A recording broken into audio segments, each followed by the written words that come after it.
A couple questions. One, can you confirm that the President held talks with the big three automakers today, speaking about potentially delaying tariffs? I can confirm, and I'm glad that you asked because the President sent me out here with a statement directly from him on this. I saw it was reported earlier today by Bloomberg News, and he wanted me to share this with all of you. We spoke with the big three auto dealers. We are going to give a 1-month exemption on any autos coming through USMCA. Reciprocal tariffs will still go into effect on April 2nd, but at the request of the companies associated with USMCA, the President is giving them an exemption for 1 month so they are not at an economic disadvantage. So the three companies that he spoke to are Stellantis, Ford, and General Motors. They requested the call, they made the ask, and the President is happy to do it. It's a 1-month exemption. And the President just posted on social media that he had spoken with Prime Minister Trudeau. He says he's not satisfied with what the Prime Minister has said when it comes to fentanyl, but less than 1%, as you know, less than 1% of the fentanyl seized last year was in the northern border. What else does Canada need to do?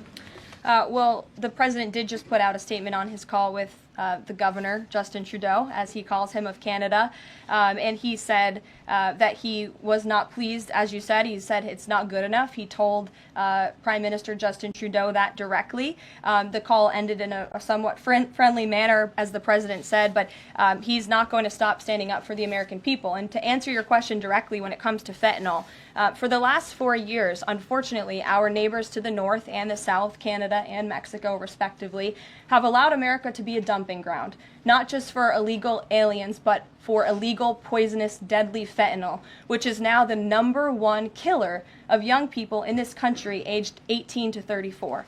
Through the northern border in Canada, in last fiscal year alone, there was enough fentanyl seized to kill 4.8 billion people. And that number is up 2,050% from 2023, the year before. So there's been more than a 2,000% increase in illegal fentanyl seizure at the northern border. Why? Because Canada is allowing that fentanyl to come to the United States. The President sees these numbers. He thinks about the lives that are lost. And everybody in this room, I'm sure, everybody watching at home, everybody across the country knows someone in our lives who has been killed at the hands of this deadly poison. There needs to be repercussions for that. The President feels very strongly about it. But Karoline, respectfully, it's just 43 pounds that were found last year. That's less than a carry-on suitcase. Is that a lot of fentanyl compared to, say, Mexico, where the vast majority of the fentanyl is brought in through Mexico, not Canada? So what else does Canada need to do?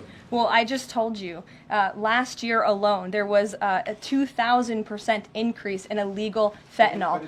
You're asking me for what the President's justification is for these tariffs. It's not up to you. You're not the President, Gabe. And frankly, I think it's a little bit disrespectful to the families in this country who have lost loved ones at the hands of this deadly poison. If you talk to them, and this President has, they are grateful that they finally have a President who is standing up to both Canada and Mexico, and most importantly, to China as well. The President added an additional 10% tariff on China because this deadly poison is being produced in that country. It's being distributed through our neighbors, and there needs to be consequences.